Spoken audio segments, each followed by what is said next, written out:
दोस्तों नमस्कार, आदाब, सत श्री अकाल।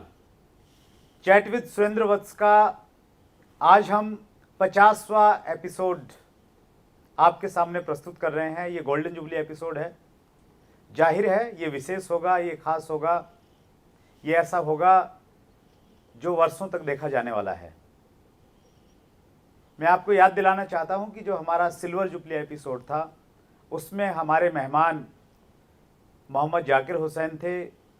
जब डायरेक्ट सेलिंग के ऊपर में 2016 में गाइडलाइन रिलीज़ हुई, उस समय जाकिर हुसैन जी डायरेक्टर थे। आज हमारे मेहमान कौन हैं वो जानने से पहले आप एक वीडियो प्रोफाइल देखिए।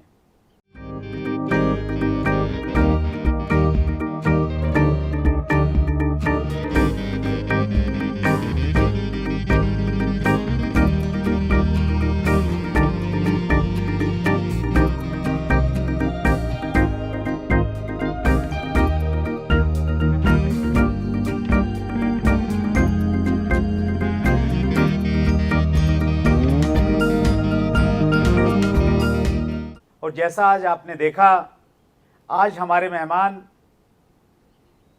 हेम कुमार पांडे जी हैं, retired IAS officer, former secretary consumer affair ministry, government of India. Sir, आपका चैट विद सुरेंद्र वत्स में बहुत बहुत स्वागत है सर। सबसे पहले तो मैं आपका बहुत आभारी हूं सर। आप कंटिन्यू बाहर थे, आउट ऑफ इंडिया थे, और हमारे व्यूवर्स की वजह से उनको मैं कुछ बेटर देना चाहता था। मैंने आपको बहुत परेशान किया, छुट्टियां मनाने गए थे, वहाँ भी मैंने आपको बहुत परेशान किया, फ़ोन किया कि सर एक वीडियो भेज दीजिए, कमिंग सून का हम डालना चाह रहे हैं। तो पहले तो माफ़ी सर, और फिर आपका बहुत बहुत धन्यवाद, आपने समय निकाला। नहीं सुरेंद्र जी, बहुत ही बढ़िया, मुझे तो बहुत खुशी होती है। और विशेष करके अब जब आपने कहा कि 50वां एपिसोड, तो आपको बधाई, आपके शो को बधाई। और मुझे बिल्कुल कोई कष्ट नहीं हुआ है। मैं तो हमेशा काम करने वाला आदमी हूँ, तो कोई नहीं तो मैं भेजता ही नहीं आपके पास, कुछ पार्टिसिपेट ही नहीं करता। पहले दिन ना कहता, तो ना कहने की मेरी आदत नहीं है सर। और आप जैसे अच्छे विचार वाले और मेहनती लोगों के लिए तो मैं हर समय हाजिर हूँ। Thank you so much sir. Retirement के बाद जर्नली व्यक्ति प्लान करता है कि यार मैंने बहुत सारा रेस्ट करना है, और मैं जानता हूँ आपका शेड्यूल इतना बिजी रहता है। आप 15 दिन बाद दिल्ली लौटे हैं, आज आपको कॉमर्स सेक्रेटरी से मिलना है, फिर कहीं और जाना है, सुबह आप चेन्नई निकल रहे हैं। तो रिटायरमेंट के बाद कुछ ज़्यादा बिजी हो गए? नहीं, देखिए, पहले भी 24 घंटे हम काम करते थे, 24/7 समझ लीजिए। इस बीच में सोना भी काम ही होता था शायद। और अब भी वही है, तो मुझे तो बड़ा अच्छा लगता है, क्योंकि हमारे ज़िंदगी में जो हमने सीखा है उससे कोई लोग अगर लाभ उठाना चाहें तो वो रहता है। और मेरे ख्याल से तो व्यस्त रहना बहुत अच्छी चीज़ है सर। व्यस्त रहना बहुत अच्छी चीज़ है, नहीं तो वो empty mind is devils workshop बोलते हैं, है ना। तो हमने 30, 35, 40 साल सिविल सर्विसेज में जो सीखा है उसको शेयर करने में जो आनंद आता है सर, वो बहुत अच्छा लगता है। और आप जैसे मित्रों से मुलाकात होती है और बहुत सीखते हैं हम। ये तो हमेशा हमारा लर्निंग कर्व जो है कभी ख़त्म नहीं होता है। हर दिन नई चीज़। आज आपके स्टूडियो में आए हैं, नई चीज़ें सीख रहे हैं सर। एल्बर्ट आइंस्टीन की बायोग्राफी में पढ़ रहा था सर, तो उन्होंने एक बहुत खूबसूरत बात लिखी है। वो बिल्कुल जीवन के अंतिम क्षणों तक वो काम करते रहे, और लोग उनसे बोलते थे कि यार इतने आविष्कार आपने कर लिए, तो अब भी क्यों इतना सब ये कर रहे हो, रेस्ट करो थोड़ा।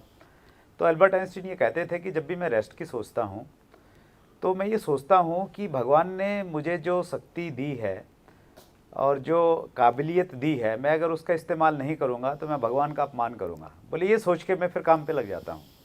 तो आप भी उसी प्रकार से आप सेवा कर रहे हैं सर। पहले आपने एक आईएएस ऑफिसर के रूप में सेवा की, और आप जो दूसरे संगठन हैं उनके लिए आप काम कर रहे हैं। Thank you very much sir. पूरे देश को आप पे गर्व है सर।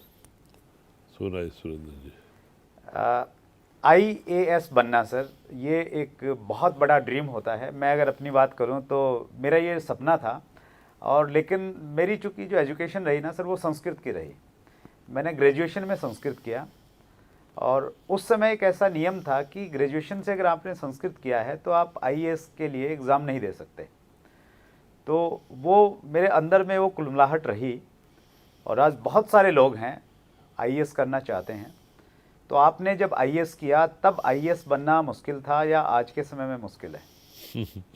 मेरे ख्याल से तब भी उतना ही मुश्किल था जितना आज भी है। अच्छा। और तब भी उतना ही आसान था जो आज भी है। जो मेहनत करेगा, जो फोकस्ड होगा सर। और आसपास के और चीज़ों को ब्लेम न करते हुए अपनी काबिलियत पे जो विश्वास करेगा, मेरे ख्याल से बहुत आसान है आईएएस क्या किसी भी इम्तिहान में पास होना।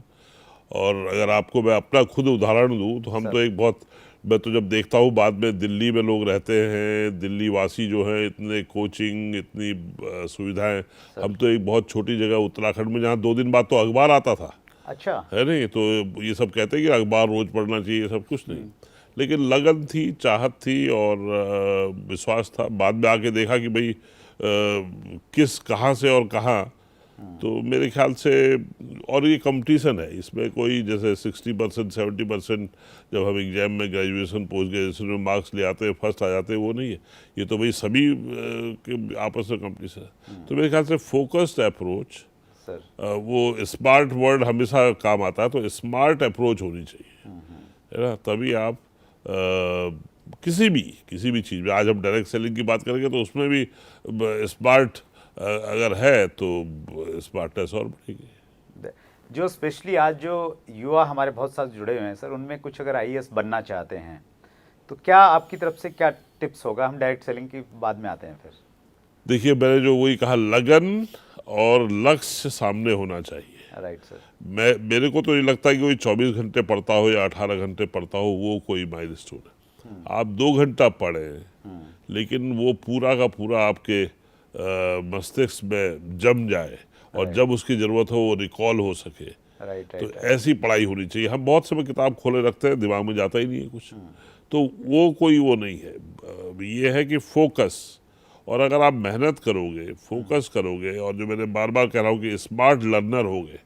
आज टीवी देखना भी गलत नहीं है, स्पोर्ट्स देखना भी गलत नहीं है, क्योंकि हर तरह के क्वेश्चंस, मल्टीपल चॉइस क्वेश्चंस आ गए हैं। बहुत डिफिकल्ट होता है, 2-3 आंसर तो ऐसे होते हैं कि लगभग लगता है कि एक ही है, तो वो वही डिसर्न कर सकता है जो समझ के पढ़ा हो। तो हमेशा समझ के पढ़, विषय को समझ के, कॉन्सेप्ट को समझ के जो पढ़ेगा, मेरे ख्याल से उनके लिए, मतलब ज़्यादा समय की बजाय सर जो क्वालिटी आप दें, quality of what you study is very important.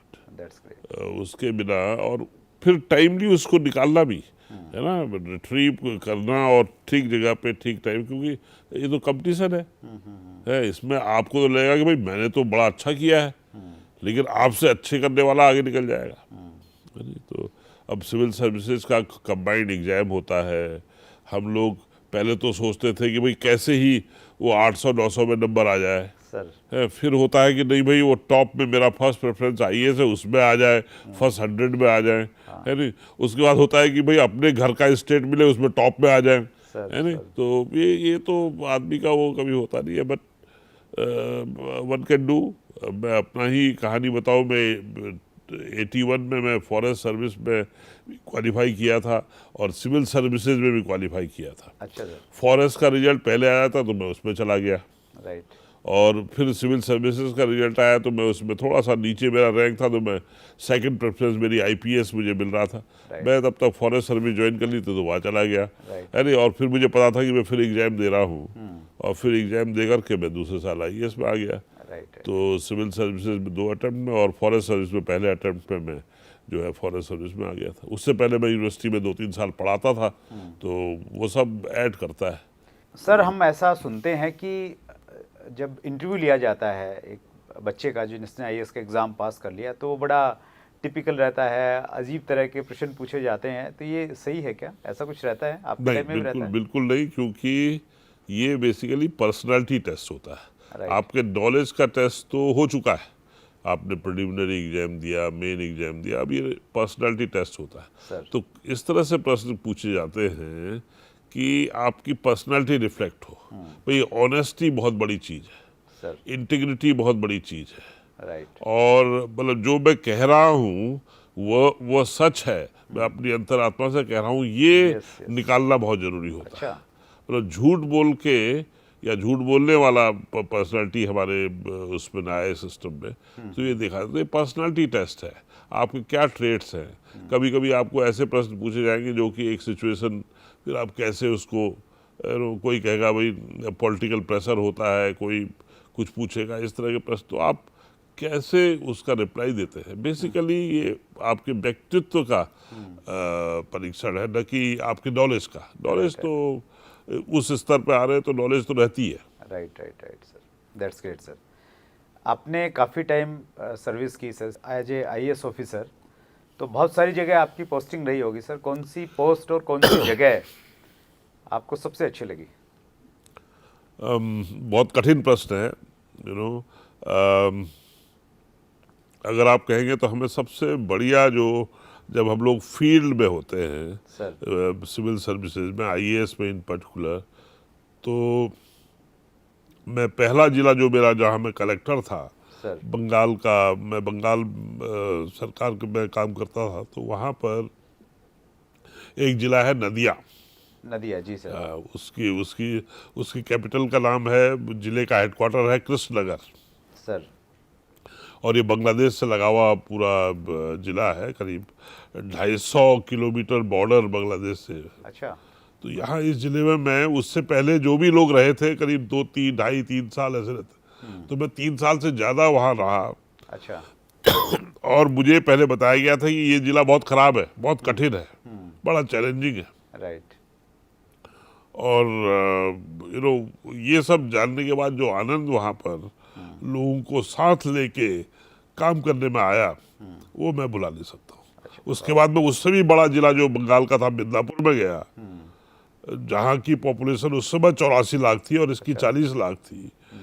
पर वो मज़ा जो मुझे नदिया में आया वो यहाँ नहीं आया। तो मैं, मेरे ख्याल से मेरी पोस्टिंग 91-94 में नदिया में जो थी, that was the best in my career. Sir, guideline को लेके एसोसिएशंस बनी 2012 से। मैंने बड़ी क्लोजली काम किया direct selling distributor welfare association के साथ में। और जब हमने किया तो कांग्रेस की गवर्नमेंट थी, फिर सरकार बदल गई और बहुत सारे सचिव बदले। मुझे लग रहा है कि 8-10 सचिव बदल गए होंगे इस दौरान। और हमें लगता था कि इस साल तो हम गाइडलाइन रिलीज़ करवा ही लेंगे। आपके कार्यकाल में गाइडलाइन रिलीज़ हुई, तो ये इतना बड़ा निर्णय था क्या कि इतना समय लग गया इसको लेने में, और आपके लिए ये मुश्किल था क्या? सुरेंद्र जी, देखिए, मेरा हमेशा सिविल सर्विसेज में मेरा ये मानना है कि मेरे पास कोई निर्णय के लिए कोई चीज़ आती थी सर। तो मैं बहुत जल्दी निर्णय लेता था। मैं ये बिलीव करता हूँ कि गलत हो सही हो वो समय बताएगा, लेकिन आपके पास कोई आया है, और जिस स्तर पर मैं था यहाँ पर सचिव स्तर पे, ऑलरेडी इस बारे में काफ़ी डिस्कशन हो चुका था, वाइट पेपर हो चुका था, इंटर मिनिस्ट्रियल ग्रुप था। जी जी। तो जब मेरे पास आप और आपके साथी डायरेक्ट सेलिंग इंडस्ट्री को जो बिलोंग करते थे वो लोग आए और मुझे समझाया, तो मेरी समझ में आया तुरंत, और मैंने तुरंत ही फिर IMG की मीटिंग बुलवाई। मैंने स्पेसिफिकली पूछा, भाई क्यों नहीं हो रहा है, क्या कारण है, क्या रिजर्वेशंस है, कांट भी उनको हम बॉटलनेक्स को दूर करें। और ये तो मुझे थोड़ा सा आश्चर्य भी हुआ। जनरली रेगुलेटर और रेगुलेशन से इंडस्ट्री भागती सर, है नहीं, तो मुझे बड़ा ताज्जुब हुआ। मैंने कहा, देखिए, अभी लॉ नहीं है इस बारे में, कोई रूल्स नहीं है, और आप लोग एक रेगुलेशन और गाइडलाइन की बात कर रहे हैं, तो इससे बढ़िया और क्या हो सकता है। बनाइए गाइडलाइन, सरकार बना देगी। और आप सब लोग एक मत थे, ऑलरेडी ड्राफ्ट लगभग रेडी था। तो कुछ मंत्रालयों का जो फिर भी आपत्ति थी, उनसे बात हम लोगों ने की, और अल्टीमेटली IMG ने कहा कि यस, गो अहेड, और हमारे मंत्रालय ने इसको जो है अनुमति दे दी और हमने निकाल दी गाइडलाइन। और मेरे ख्याल से डाउन द लाइन आज करीब 3 साल हो गए हैं। हाँ, ये sir, I think it has definitely helped direct selling industry. Direct selling industry को अपना एक जगह बनानी पड़ेगी सर, क्योंकि इसके बारे में धारणाएं बहुत गलत है सर। और बहुत से लोग इसको समझ नहीं पाते, सर। समझना नहीं चाहते सर। या समझाना नहीं चाहते। सर। तो वो ग्रे एरियाज इन गाइडलाइंस में क्लियर हुआ। और आज तो मैं और काफ़ी मुझे अच्छा लगता है जब 14 या 15 स्टेट्स ने अडॉप्ट किया सर। गाइडलाइंस निकाल दी हैं अपने अपने लेवल पे, और बाकी स्टेट्स भी निकालेंगी। सर। मेरा विश्वास है। और डायरेक्ट सेलिंग का काफ़ी अच्छा फ्यूचर कंट्री में है। लेकिन जो आप सिविल सर्विसेज और आईएएस की बात कर रहे थे, उतना ही कठिन सर। डायरेक्ट सेलिंग भी है। अच्छा। राइट। ये नहीं कि भैया, बहुत से लोग सोचते हैं कि हम तो रातों रात मालामाल हो जाएंगे। बिल्कुल नहीं। राइट। वो, और मेरे ख्याल से वही लोग दुष्प्रचार करते हैं डायरेक्ट सेलिंग का, जो इस धारणा से आते हैं कि यहाँ क्विक बक्स है। हाँ, दे आर नो क्विक, वो कहीं भी नहीं है। सर। इवन आप स्टॉक मार्केट में जब पैसा लगाते हैं, वहाँ भी नहीं है। वहाँ भी हाई रिस्क और हाई मनी हाई रिस्क रहता है। सर। तो यहाँ तो आपको अपनी मेहनत और उसको जो है तन मन धन से आप काम करेंगे, ट्रांसपेरेंट वे में काम करेंगे, जेन्युइन प्रोडक्ट्स अगर बेचेंगे, सर। तभी ये हो सकता है। अगर आप गलत धारणा से, मैं तो ये कहूँगा कि मत आएँ। और आपके बैड एम्बेसडर, डायरेक्ट सेलिंग के बैड एम्बेसडर्स वो हैं जो लोग गलत धारणा से, गलत समझ से डायरेक्ट सेलिंग में एंटर किए हैं। सर, गाइडलाइन ने पूरी इंडस्ट्री को एक नई उम्मीद दी। पहले तो कोई सुनने वाला ही नहीं था, हमारे पास कुछ था ही नहीं। तो एटलीस्ट हमारे पास में एक पेपर आया, और पूरी डायरेक्ट सेलिंग इंडस्ट्री की तरफ से मैं सर आपका बहुत आभारी हूँ, एक प्रतिनिधि होने के नाते, क्योंकि मैं 20 साल से इंडस्ट्री से जुड़ा हुआ हूँ। और जब तक देखिए, हमारी डिमांड है कि रेगुलेटरी बॉडी बने, अलग से कानून बने, लेकिन वो जब भी चीज़ें बनेंगी, लेकिन उसमें जो माइलस्टोन है सर, वो सबसे बड़ा माइलस्टोन गाइडलाइन को माना जाएगा। और जब भी गाइडलाइन की बात आएगी तो उसमें पांडे सर का नाम आएगा। हम बहुत आभारी हैं सर, तहे दिल से। और आज इस मौके पे आप हमारा वो आभार स्वीकार कीजिए सर। आपने हिंदुस्तान के करोड़ों लोगों को एक नई hope the. Thank you so much sir. बहुत बढ़िया, बहुत अच्छा लग रहा है सर। डायरेक्ट सेलिंग को चूँकि आपने उस समय तो अध्ययन किया ही होगा, और उसके बाद में भी मुझे ध्यान है एक प्रोग्राम था डायरेक्ट सेलिंग का हैदराबाद में, तो उसमें मैं भी मंच पे संयोजक था, और आपने बहुत अच्छा वहाँ पे बातचीत किया डायरेक्ट सेलिंग को लेके। आप डीपली जानते हैं डायरेक्ट सेलिंग के बारे में। तो मैं आपसे जानना चाहता हूँ, डायरेक्ट सेलिंग की 2 अच्छी चीज़ें और 2 बुरी चीज़ें आपको क्या लगती हैं? डायरेक्ट सेलिंग की सबसे अच्छी बात जो मुझे लगती है, एक तो एक रिलेशनशिप जो आप इस्टेब्लिश करते हो सर। क्रेता और विक्रेता के बीच में। Right sir. वो शायद और कोई बिजनेस नहीं करती है। हाँ। और वो तभी संभव है जब आप खुद प्रोडक्ट या सर्विस को व्यवहार करते हो, सर। तभी आप एक डायरेक्ट सेलर बन पाते हो, अच्छे डायरेक्ट सेलर। सर। और ये तो 2 चीज़ है। एक तो डायरेक्ट सेलिंग के प्रोडक्ट्स खुद यूज करना। हाँ। पहले मैं वो चाय मैं पीता हूँ, फिर आपसे कहता हूँ कि देखिए बहुत बढ़िया अदरक की चाय है, आप भी पीजिए। मतलब एक छोटा सा मैं उदाहरण दे रहा हूँ। या ये जो आपने टाई पहनी है, कि भाई ये टाई देखिए बहुत बढ़िया लग रही है सुरेंद्र जी, कहाँ से लाए हैं, और करें ले मुझसे लीजिए, है ना। तो ये जो इसकी ये 2 बातें बहुत बढ़िया है। और जो लोग ये नहीं बातें करते हैं कि खुद व्यवहार करना अपने अपने प्रोडक्ट का, और जो है एक रिलेशनशिप के माध्यम से, और ऐसे ही डायरेक्ट सेलिंग एक्चुअली शुरू हुई थी सर, है ना, कि अब आप आपस में दोस्त सब इकट्ठा हुए, पार्टी हो रही है, वही वो तो हमेशा पूछते भाई आपने कहाँ से खरीदा, आपने कहाँ से खरीदा। सर। तो this is how it grew. और इससे बढ़िया चैलेंजिंग, और इसके जो है कंज्यूमर के जो 6 राइट हैं sir, you know, safety, information, choice, फिर और भी है वो। पर ये आप डायरेक्ट कंज्यूमर से जब आपका नाता जुड़ा हुआ है, तो इससे बढ़िया कंज्यूमर के लिए क्या हो सकता है, वैल्यू फॉर मनी। और वो अगर ये सब करते हुए थोड़ा सा उसकी इनकम अगर बढ़ती है तो और बढ़िया है।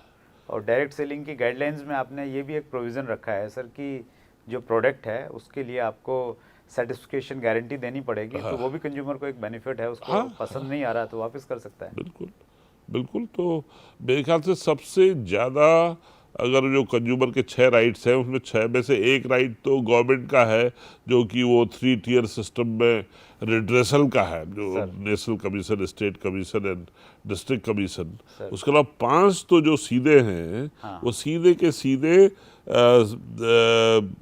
मैन्युफैक्चरर या सर्विस प्रोवाइडर के पास होते हैं। भाई कंज्यूमर को चॉइस देना, कंज्यूमर को इंफॉर्मेशन देना अबाउट द प्रोडक्ट, पर ये नहीं कि जो अपना ब्रांड प्रमोशन करते हैं, ब्रांड प्रमोटर्स क्या करते हैं, अपनी अच्छाइयाँ तो बताते हैं सर, लेकिन उसके डुप्लीकेट भी बाजार में मिल रहे हैं और उनसे कैसे बचे उसके बारे में नहीं बताते हैं। ट्रू।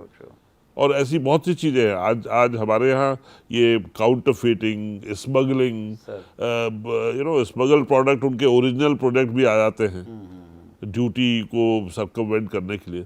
तो इसमें ब्रांड मैन्युफैक्चरर की बहुत बड़ी रिस्पॉन्सिबिलिटी है कि भाई वो कंज्यूमर को ये बताए कि what is the rights product, how are the safety features. पूरी ये information should be a continuous process. ये नहीं कि भैया हमारा प्रोडक्ट बड़ा अच्छा है, बड़ा अच्छा है, बड़ा अच्छा है, बड़ा अच्छा है, उसका ढिढोरा पीटने से वो कभी कभी फिर नेगेटिव भी हो जाता है ना। तो एज ए डायरेक्ट सेलर आपको तो बैलेंस करके चलना पड़ता है, नहीं तो कल आप तो कंज्यूमर के मुंह ही दिखा बात है। तो ये जो है, और आपने कहा कि 2 इसकी बुराइयां क्या है। एक तो ये जो मिस गाइड, कभी कभी आदमी बड़े जोश खरोश में जल्दी पैसा बना देंगे और ये सब में बोल जाता है। यहाँ ओवर मोटिवेटर की जरूरत नहीं है। Motivation should be of the right level. मेरे ख्याल से जो रिटेल बिजनेस है उसको डायरेक्ट सेलिंग रिप्लेस नहीं कर पाएगी, है ना। कर पाए तो इससे बढ़िया और क्या हो सकता है ना। लेकिन एक निश मार्केट जरूर बन पाएगी, और सब प्रोडक्ट्स में नहीं। आजकल तो वही beauty products, nutrition, lifestyle products में जो है डायरेक्ट सेलिंग है। क्योंकि आपका जूता इतना बढ़िया चमक रहा है तो भाई हमारा जूता भी इतना बढ़िया साइन करे तो मेरा ये मन करता है, तो आपको ये तो हमारी कंपनी जो है, हम डायरेक्ट सेलर हैं और हम खुद यूज करते हैं, खुद। तो दिस इज द ब्यूटी। तो लेकिन वो जो लोग गलत समझा के डिस्ट्रीब्यूटर को या मेंबर को लाते हैं कि भाई तुम रातों रात मालामाल हो जाओगे, वही आपके बैड एम्बेसडर होते हैं। तो ये मैं एक चेतावनी दूंगा डायरेक्ट सेलर्स को कि आपके जो मोटिवेटर हैं, जब आप ओपन फोरम में लोगों को समझाते हो कि the pluses of the direct selling, उस समय ये जरूर वार्न करें कि मिस गाइड न करें किसी को, कि भैया कोई ऐसा इंस्ट्रूमेंट नहीं है दुनिया में जो कि ओवरनाइट आपका 1 रुपये को 50 रुपया कर दे। इम्पॉसिबल, है ना। तो बट आप अगर डिटरमाइंड हो और फोकस्ड हो, ट्रांसपेरेंट हो, तो आप एक अच्छी इनकम अर्न कर सकते हैं। या तो वो साइड इनकम हो सकती है या प्रिंसिपल इनकम हो सकती है। राइट। दोनों ऑप्शंस हैं। पार्ट टाइम भी किया जा सकता है, यस, पार्ट टाइम भी कर सकते हैं। Yes, why not. That's great sir.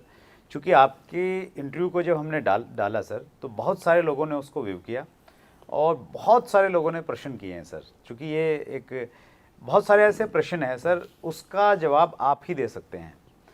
Sudhir Kumar ब्राह्मे जी का प्रश्न है, सर जी, डायरेक्ट सेलिंग के माध्यम से रोज़गार उत्पन्न हो रहा है, यह सरकार भी समझ रही है, तो क्या इस पर कानून बनाया जा सकता है? हाँ बिल्कुल। देखिए, गाइडलाइन 16 में आई, 2019 में कंज्यूमर प्रोटेक्शन एक्ट में डायरेक्ट सेलिंग को जगह दी गई, उसकी परिभाषा को, और अभी डायरेक्ट सेलिंग के रूल्स बन रहे हैं। तो ये रेगुलेट होगा। तो रेगुलेशन तो एक माइलस्टोन है। उसके बाद रेगुलेशन को इन लेटर एंड स्पिरिट फॉलो करना इंडस्ट्री का दायित्व है, और रेगुलेटर ऑब्जेक्टिव वे में एक्शन लेना चाहिए जिससे कि बैलेंस बना रहे। तो हम ये उम्मीद करें सर कि अगले 2-4 साल में रेगुलेटरी बॉडी या अलग से सेपरेट लो डायरेक्ट सेलिंग पे आ सकता है? नहीं, रेगुलेटरी बॉडी की जरूरत होगी कि नहीं मैं अभी नहीं कह पाऊंगा, क्योंकि हर चीज़ के साथ कॉस्ट इन्वॉल्व होती है। इट्स वेरी इजी टू से कि भाई रेगुलेटरी बॉडी बना दे। अभी तो आप $2 बिलियन नहीं, मैं तो चाहता हूँ अब $10 बिलियन की इंडस्ट्री यहाँ जल्दी से बने, है ना, क्योंकि हमारी जो इंडिया की जो पोजीशन है वर्ल्ड में 18% पॉपुलेशन अगर है, तो हम कम से कम 10% प्लस तो हर चीज में आए हैं। हम 1-2% में रह जाते हैं। वर्ल्ड ट्रेड में हमारा हिस्सा 1% है, फूड प्रोसेसिंग में हमारा हिस्सा 2% है। तो इसलिए $2 बिलियन से नहीं होगा। अभी तो हम 2 बिलियन नहीं हुए हैं डायरेक्ट सेलिंग में। $10 बिलियन का बनिए, तब सोचिए अथॉरिटी और उसकी जरूरत है कि नहीं। बट आई वुड सजेस्ट, मैं तो चाहूँगा कि डायरेक्ट सेलिंग इंडस्ट्री खुद को अपने आप सेल्फ रेगुलेटिंग हो तो ज़्यादा अच्छा है। देन गवर्नमेंट इन्वॉल्व हो तो वो गवर्नमेंट के पास तो गवर्नमेंट के हाथ तो पूरे फुल है ही, हैंड्स आर टाइट। बट अभी हमारे सिस्टम में काफ़ी ट्रांसपेरेंसी आ रही है। इलेक्ट्रॉनिक एज है, डिजिटल एज है। अब इनमें ये इंस्ट्रूमेंट्स और इम्प्रोवाइज करेंगे तो आई थिंक ऑर्गेनाइज रिटेल जब बढ़ता रहेगा, definitely direct selling will also get benefit of this. That's great sir. Bihari Yadav ji का प्रश्न है सर, गाइडलाइन आने के बावजूद कुछ कंपनी गलत तरीके से काम कर रही हैं, इस बारे में वो आपसे राय चाहते हैं कि क्या गलत करें? है तो गलत, उनको तो उनके कोई प्रोडक्ट किसी को खरीदना ही नहीं चाहिए। अरे they should not be allowed to grow. नहीं, वो आम आदमी को एक्चुअली बड़ा कंफ्यूजन रहता है, वो भोले भाले आदमी को फंसा देते हैं, फिर बाद में मालूम चलता है तो कंपनी जो है इलीगल है। इसलिए स्मार्ट कंज्यूमर बनो। हम तो कहते हैं जागो ग्राहक जागो कंज्यूमर। भारत सरकार का बहुत इम्पोर्टेंट स्लोगन है, टैग लाइन है, मल्टीमीडिया कैंपेन है, उसको सुनिए, उसको ध्यान में रखिए, तो मेरे ख्याल से ऐसे लोग जो है धीरे धीरे कम होते जाएंगे। हाँ, दैट्स खुद जागरूक होना पड़ेगा, बहुत देखना जरूरी, पड़ेगा, बहुत जरूरी। हर किसी को स्मार्ट होना पड़ेगा। लालच दिखाया जा रहा है, प्रोडक्ट महंगे हैं तो वहाँ नहीं जाना है। बिल्कुल नहीं, उसके बाद जिंदगी भर होते रहो। वो कहते हैं ना, सस्ता रोए बार बार, महंगा रोए एक बार। तो डोंट गो फॉर, काउंटरफीट होते हैं, स्मगल्ड होते हैं। इसलिए प्रोडक्ट इंफॉर्मेशन, प्रोडक्ट चॉइस बहुत बड़ी इम्पोर्टेंट है। और कंज्यूमर को लाचार नहीं होना चाहिए। इनफैक्ट मैं तो काफ़ी हल्ला बचाता हूँ MRP को लेकर के, date of manufacture and expiry को लेकर के। मैं तो किसी भी शॉपकीपर को देखिए, कभी कभी तो लोग सोचते हैं कि मैं पागल आदमी हूँ, मेरे आसपास के कंज्यूमर भी मुझे हेल्प नहीं करते हैं। अभी एक वो बैग वाला हुआ कि भाई बैग फ्री हो दिया जाएगा, है, तो वो 24/7 वाले कहने लगे कि जो है वो तो उन्होंने फाइन दे दिया है, ये रेगुलेशन नहीं है। मैंने कहा यूल ₹5 बैग का लेते हैं वो, तो मैं as a consumer why should I pay ₹5 का बैग। वैसे डिस्काउंट और ऐसे प्रमोशन करते हैं। देखिए चीटिंग देखिए, one way you are saying buy 1 get 1 free, और एक ₹5 का बैग आप जो है उसका पैसा लेते हैं। तो consumer has to fight, united होना चाहिए। और हमारे सिस्टम में थोड़ा ये है ना कि अरे आपका नुकसान हो रहा है तो होने दो, मेरा तो नहीं हो रहा है, ये बहुत गलत भावना है। अगर कंज्यूमर यूनाइटेड होंगे, इस तरह की कंपनी जो चीट करती है, जो फेक बेचती है, I think they will have no future anywhere in the world and India in particular. Thank you sir. Shyam Agarwal ji का क्वेश्चन है सर, ये जगदलपुर छत्तीसगढ़ से हैं, क्या सरकारी कर्मचारी पार्ट टाइम में डायरेक्ट सेलिंग कर सकता है? हाँ, पार्ट टाइम में लॉ कर सकता है, एजुकेशन अपनी बढ़ा सकता है, तो ये भी कर सकता है। यानी हम में से बहुत लोगों ने सरकारी नौकरी में रहते हुए सरकार की परमिशन से लॉ का कोर्स किया है या अदर सब्जेक्ट्स का कोर्स किया है। Yes, but with prior permission of the government and without any otherwise impact on your own work. ये नहीं कि भाई रात भर मैं डायरेक्ट सेलिंग कर रहा था तो ऑफिस में सोया हूँ, ये नहीं होगा, है नहीं। आप पे नज़र रखी जाएगी। लेकिन अगर आप इतने एनर्जेटिक हैं, इंथुजियास्टिक हैं कि आप अपने सरकारी काम में भी पूरा दायित्व से करते हैं, उसके बाद में बचे हुए समय में अगर आप पढ़ते लिखते हैं या कुछ अर्निंग करते हैं तो nothing wrong. Right, that's great sir, thank you. बहुत बड़ा प्रश्न है, बहुत लोगों ने नहीं, वो जो चीटिंग करते हैं उधर भी करते हैं, इधर भी करते हैं, वैसे लोग नहीं चाहिए। जो ईमानदारी से काम करेंगे दोनों जगह सक्सेसफुल होंगे। That's great sir. Baljeet Yadav ji का प्रश्न है सर, ये कैसे पता चलेगा कि कौन सी कंपनी डायरेक्ट सेलिंग में है और कौन सी नहीं? क्योंकि ये प्रश्न इसलिए वाजिब बनता है सर कि बहुत सारी मनी सर्कुलेशन की कंपनियां आती हैं जिनके पास में कोई प्रोडक्ट होता ही नहीं, तो वो पैसा लेती हैं और लालच देती हैं 2 साल में 3 साल में डबल करेंगे, तो उसको कैसे हम लोग पहचाने, कैसे कंज्यूमर पहचाने सर? नहीं, बलजीत जी का ये बड़ा अच्छा प्रश्न है इनफैक्ट, और इसीलिए गाइडलाइन सरकार ने 2016 में निकाली, भारत सरकार ने, और 14-15 राज्यों ने निकाल दी है कि जब देखा कि भाई इस तरह के जो है वो मशरूमिंग हो रही है, इस तरह के लोगों की फ्लाई बाय नाइट कंपनी आ रही हैं और ये सब कर रही है, और अब तो कानून बनेगा, फिर उसमें रेगुलेशंस बनेंगे, वो तो एक जगह पे है, लेकिन ultimately it's consumer, smart consumer can make out कि ये भाई हमें बेवकूफ़ बना रहे हैं या जेन्युइनली हमें प्रोडक्ट बेच रहे हैं। और डायरेक्ट सेलिंग तो एक रिलेशनशिप मार्केटिंग है सर। तो इसमें तो रिलेशनशिप बिल्ड करना ज़्यादा इम्पोर्टेंट है सर। आपने देखा होगा जो लोग ब्रांड बेचते हैं, रिटेल होलसेल है ना, वो ब्रांड बिल्डअप करते हैं। Right right. और डायरेक्ट सेलिंग में रिलेशनशिप बिल्डअप होता है। True sir. आप प्रोडक्ट के बारे में बात नहीं करते हो, आप प्राइस के बारे में बात नहीं करते हो, आप बात करते हो रिलेशनशिप के बारे में। True sir. तो focus should be on that, and इसीलिए मैं कहता हूँ कि डायरेक्ट सेलिंग सबसे कठिन बिजनेस है, लेकिन अगर आप कर गए तो I think sky is also not the limit. मतलब IAS ऑफिसर में जैसे कठिनता है और बाद में फिर अच्छे से आप सेवा करते हैं देश की, तो डायरेक्ट सेलिंग को भी हम वैसे माने। हाँ, कि यहाँ भी देखिए, मेहनत 10 लाख 12 लाख लोग अपीयर होते हैं और 100 से 150 ही सिर्फ क्वालिफाई करते हैं IAS में। True true. तो बहुत लोग बताते हैं कि आप जो है मर्सिडीज मिलेगी आपको डायरेक्ट सेलर, तो वो तो एक को मिलती है सही है ना। और कहते हैं कि IIT IIM में जाओगे तो आपको 5 करोड़ का पैकेज मिलेगा। जरा मुझे बताइए कितनों को मिलता है? 1-2 को मिलता है ना। लेकिन सब मेहनत करते हैं, अपने अपने लेवल का होता है, तो वो कलिंग आउट हो जाती है। बट सबको 5 करोड़ नहीं मिल सकता है, सबको मर्सिडीज नहीं मिल सकती है। This has to be conveyed very loudly and clearly, and as a prospective direct seller or as a prospective buyer of direct selling products, I must know this. Right. नहीं तो मैं अपने को चीट कर रहा हूँ, राइट राइट राइट, है ना। और अपने सेल्फ चीटिंग के बराबर और तो कुछ हो ही नहीं, बुरा कुछ हो ही नहीं सकता दैट्स गुड। है नहीं। ओम प्रकाश दास जी का प्रश्न है सर, इंडिया में डायरेक्ट सेलिंग का फ्यूचर क्या है? मैं तो $10 बिलियन की चाहता हूँ कि अगले जब इंडिया 5 ट्रिलियन की इकोनॉमी हो तो 10 बिलियन उसमें डायरेक्ट सेलिंग से आए। $10 बिलियन। मैं सर डाटाज पढ़ रहा था 2017-18 में ग्लोबल जो टर्नओवर था इंडस्ट्री का वो कोई 1,90,000 बिलियन डॉलर का था, और उसमें 35,000 बिलियन डॉलर अकेले अमेरिका का है। और आश्चर्य की बात यह है सर, उस डाटा के अनुसार इंडिया का मात्र 1,500 कुछ बिलियन डॉलर है। तो हम उम्मीद कर सकते हैं कि हम अमेरिका के साथ जाके खड़े होंगे कभी? क्यों नहीं, why not, we should try. अरे दिन में सपने देखने चाहिए और दिन में उनको रियलाइज भी करना चाहिए, मैं तो ये कहूँगा। That's great sir. No harm in population हमारी ड्रीमिंग, स्ट्रेंथ बन ड्रीम सकती एंड है अचीव। सर, पॉपुलेशन हमारी स्ट्रेंथ बन सकती है। अमेरिका 30-32 करोड़ में इतना बिजनेस कर रहा है, हम 130 करोड़ हैं सर।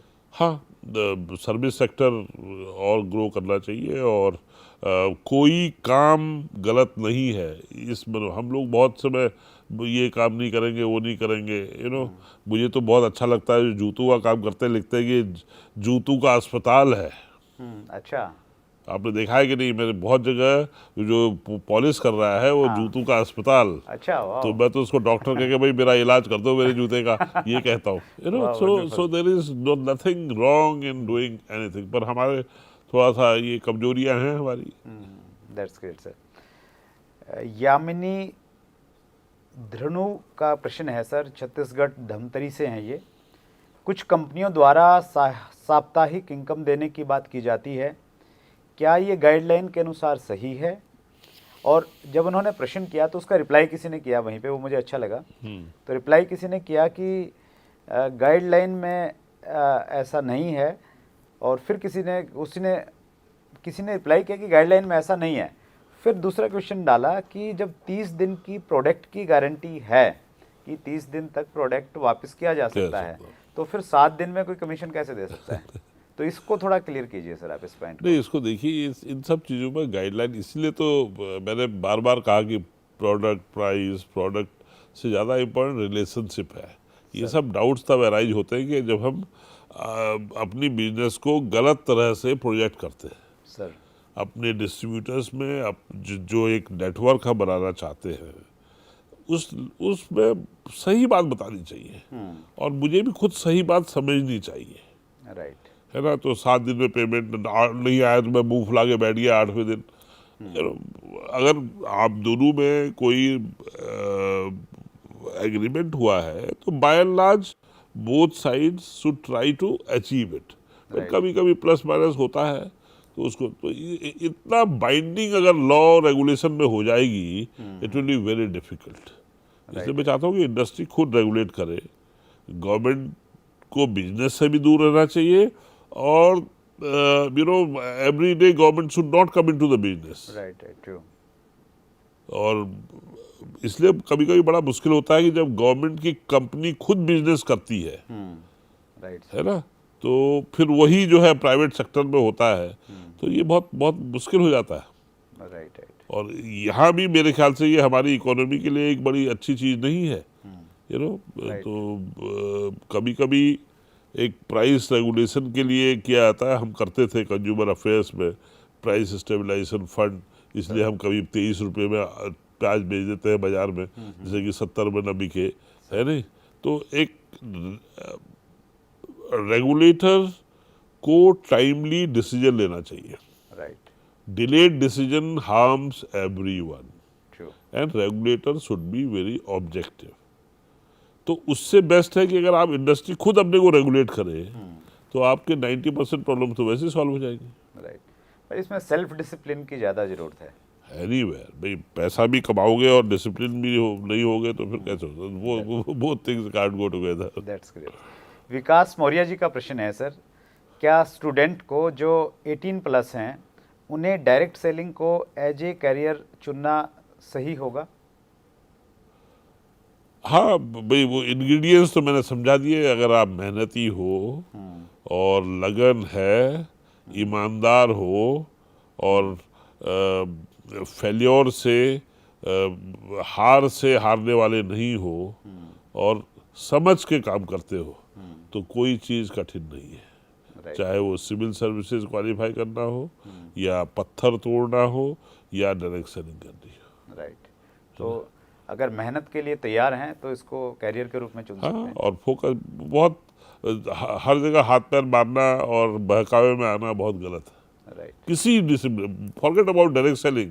पान बेचने के लिए भी आपको लगन मेहनत चाहिए, चाय बेचने के लिए भी लगन मेहनत चाहिए, जिससे कि आपके ग्राहक बढ़ते रहे। आप जेन्युइन चीज़ें बेचते हैं, गलत मिलावटी चीज़ें नहीं बेचते हैं। पर्टिकुलरली ये पान चाय, इनमें बड़ा मिलावट बहुत होने लग गई है सर। दूध में, चीनी में। तो अगर आप एक ऑनेस्ट बिजनेस करते हैं, शुरू में परेशानी हर जगह होती है। शुरू में स्कूल कॉलेज में भी हमें बड़ी मुश्किल होती है, धीरे धीरे। तो हम क्यों किसी चीज़ को अलग से लेते हैं? तो डायरेक्ट सेलिंग का भी फ्यूचर उतना ही ब्राइट है जितना any other form of livelihood. That's great sir. Mohammad Rafique का प्रश्न है, सर आपको हमारे चैनल चैट विद सुरेंद्र पर स्वागत है, आने के लिए धन्यवाद। जो सपनों को बेचते हैं, प्रोडक्ट के नाम पर कचरा दे रहे हैं, क्या उनके लिए कोई कानून है? उसका इस्तेमाल कैसे करें? पूरी बात हो चुकी है। कानून खुद आप हो। अगर आप ऐसे कचरा खरीदोगे तो कचरा बिकते रहेगा। रिफ्यूज, ऐसा कचरा हम नहीं खरीदेंगे, अपने पड़ोसी को भी नहीं खरीदने देंगे, अपने गांव को भी नहीं खरीदने देंगे, अपने शहर को भी नहीं खरीदने देंगे, अपने देश को नहीं खरीदने देंगे। तो कैसे होता है? आवाज़ बनिए कंज्यूमर की। राइट। तो उसमें अगर कोई ऐसा सामने आती है सर, कोई ऐसी चीज़, कंपनी जो चीट कर रही है लोगों को, तो उसकी शिकायत कहाँ पे करनी चाहिए? नहीं, अगर कंज्यूमर प्रोटेक्शन एक्ट के अनुसार तो अब नए लॉ भी, अब रेगुलेशंस आएंगे। पुराने में डिस्ट्रिक्ट फोरम, राज्य और सब तो है ही कंपनसेशन के लिए। पर बहुत समय हम लोग जाते नहीं हैं, करते नहीं हैं। वहाँ भी प्रोसेस जो बहुत तेज होनी चाहिए थी, वो भी एक कोर्ट की तरह चल रहा है। तो बहुत खामियां हैं। लेकिन अगर जागरूक नागरिक हो और जागरूक कंज्यूमर हो, तो ये खामियां दूर हो सकती हैं। Right sir. मनोज बजाज श्री गंगानगर राजस्थान से हैं। प्रश्न है इनका, डायरेक्ट सेलिंग को सामाजिक मान्यता कब मिलेगी? समाज में डायरेक्ट सेलिंग को बहुत अच्छा नहीं माना जाता। नहीं, मेरे ख्याल से इसका नाम बदल दीजिए, रिलेशनशिप कर दीजिए या कुछ कर दीजिए। अच्छा। पर डायरेक्ट सेलिंग तो हम बहुत समय से करते आए हैं। भाई जब आप घर की चाय, जो घर के पास चाय की दुकान खोलते हो, वो भी तो एक डायरेक्ट सेलिंग है। हाँ, खुद सही। बना रहे हो हाँ। और बेच रहे हो, अब उसको डायरेक्ट आपने ग्राहक को दे रहे हो। दे रहे हो, है नहीं, और सस्ता ही दे रहे हो, थोड़ा सा अच्छा दे रहे हो। वो कह रहे भाई आप तो बड़ा मीठा थोड़ा सा कम डालते हो, तो कम ही डाला करो, या आपका अदरक बड़ा अच्छा होता है। ये तो हम तो मेरे ख्याल से as a country we have been doing it for ages. और अभी भी बहुत से लोग जो रिटेल में हैं, वो भी वर्चुअली एक डायरेक्ट सेलर की तरह काम करते हैं। कभी कभी तो वो आपसे खुद कहते हैं कि सर इसको मत खरीदिएगा, हाँ हाँ हाँ, है ना। और कभी वो उनको जब आप दिखाते हो कि ये तो एक्सपायर माल है आप बेच रहे हो, हाँ अच्छा अच्छा, ये भी कहते हैं, है ना। तो मिक्स बैग है, तो बहुत बड़ा ब्राइट फ्यूचर है। Best form of selling is direct selling. That's great sir. Sir बिल्कुल लास्ट में हम लोग हैं। आपका सर डायरेक्ट सेलर्स के लिए क्या संदेश है? क्योंकि आप के द्वारा डायरेक्ट सेलिंग रिलीज़ हुई है, गाइडलाइन रिलीज़ हुई है। डायरेक्ट सेलर के लिए संदेश और डायरेक्ट सेलिंग कंपनी के लिए संदेश सर। Be focused. और अभी तक जो ये पूरी चर्चा में जो बात बार बार आई है कि ये सबसे कठिन बिजनेस है, क्योंकि एज ए डायरेक्ट सेलर आप डायरेक्टली कंज्यूमर के सामने आते हो। सर आप आते हो, आपका प्रोडक्ट आता है, आपकी सर्विस आती है, और आप ये चैलेंज स्वीकार करते हो कि मैं व्यवहार कर रहा हूं तो आप भी करके देखिए। राइट। और जो ये नहीं कर रहा है उसको मैं कोर डायरेक्ट सेलर नहीं मानता हूं। True, very true. और डाइल्यूशंस हो रहे हैं, बहुत लोग ई कॉमर्स के साथ मिक्स कर रहे हैं। ई कॉमर्स भी, ऑनलाइन कॉमर्स डायरेक्ट सेलर करेगा कि नहीं करेगा, ये भी अब ये इस पे सब चर्चा इवॉल्व चल हो रही रहा है। है। हाँ। तो it will remain a work in progress. लेकिन अल्टीमेटली डायरेक्ट सेलर को डिसाइड करना है कि दिस फार नो फर्दर, हम कहाँ तक कितना वो करें। नहीं तो फिर डाइल्यूशन होता रहेगा, और ये सब एक हफ्ते में इतना पैसा और ये सब जो होती रहेगी, you know, it will take us nowhere. Right. तो first set your house in order, ensure that there is no dilution of core direct selling principles, right. है ना। और फिर अगर ज़रूरत पड़े तो सेक्टर वाइज थोड़ा देख लीजिए कि भाई सर्विस सेक्टर और मैन्युफैक्चरिंग सेक्टर में अगर कुछ डिफ्रेंशिएशन करने की ज़रूरत है तो डिफ्रेंशिएशन किया जाए। फिर फूड में FSSAI भी है, राइट। है ना, काउंटर फीटिंग स्मगलिंग भी है।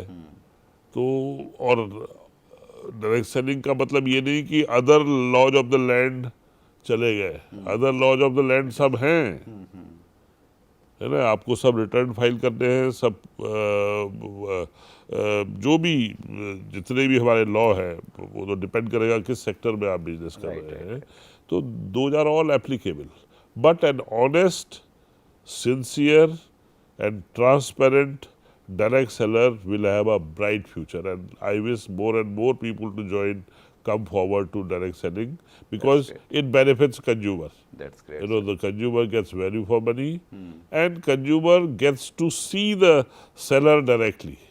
नहीं तो वो कस्टमर सर्विस में आधे तो फ़ोन उठाते नहीं हैं, फिर उनका बिहेवियर इतना ख़राब होता है कि वो सलूशन देते नहीं हैं, क्योंकि उनको एम्पावर नहीं किया जाता है। बड़े बड़े ब्रांड्स भी एम्पावर नहीं करते, है ना। और ये 30 दिन में लौटाना और ये सब चीज़ें जो हैं नॉर्मली होनी नहीं चाहिए। वो तभी होती हैं जब कम्युनिकेशन गैप होता है। वो फोटो में प्रोडक्ट बड़ा अच्छा लगता है, रियल वर्ल्ड में दूसरा लगता है। तो ये सब चीज़ें जितना अवॉइड की जाए उतना बेटर है। Start simple and gradually. तो डायरेक्ट सेलिंग में इतना कॉम्प्लिकेटेड प्रोडक्ट्स न बेचे जाएं जिनका मीनिंग ही नहीं समझ में आए। राइट। और पर्टिकुलरली मेडिसिन के फील्ड में, न्यूट्रिएंट्स के फील्ड में, सप्लीमेंट्स के फील्ड में, सर इसलिए आपके एनिमीज बढ़ते हैं। ट्रू।